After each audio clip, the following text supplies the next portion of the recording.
Another 5-minute mystery.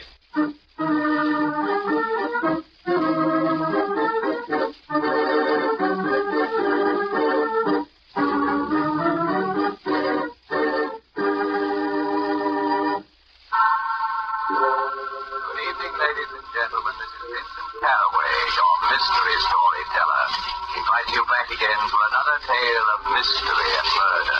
Oh, turn that thing off. Give me the shovel, so. I don't see why I listen. It isn't every woman who can flip a dial and hear her husband's voice. But I don't know where Vince got the idea for those horrid stories.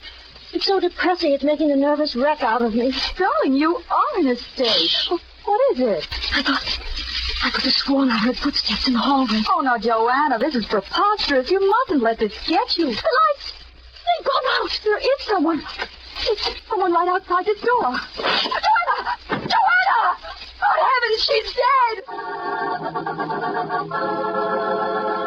Now, Miss Warren, if you just calm down and tell me exactly what you can. There's nothing left to tell except what you already know.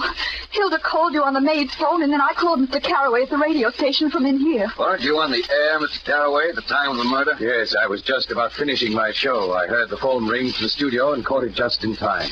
I got here as quickly as I could. It's only a short distance. Poor Mrs. Carraway. Thank heaven she died without ever knowing. Knowing what? That her best friend was trying to get her husband, that's what. Hilda! You needn't Hilda me in that tone of voice, Miss Warren. Yes, you did. Kill Joanna, are you crazy? Don't be such a conceited fool, Vincent.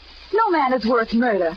Not even you. So you were in love with Mr. Carraway, Mrs. Warren. So what?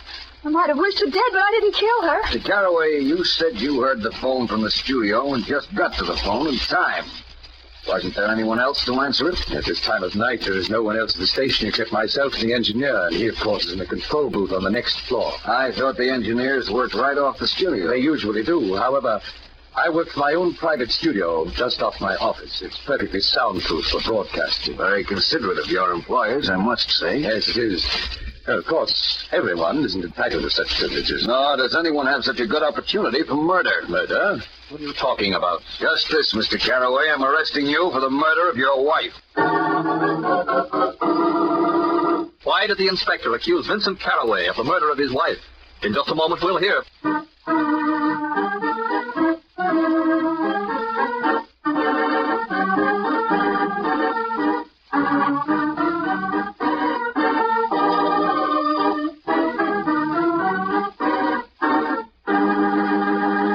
And now, back to our story.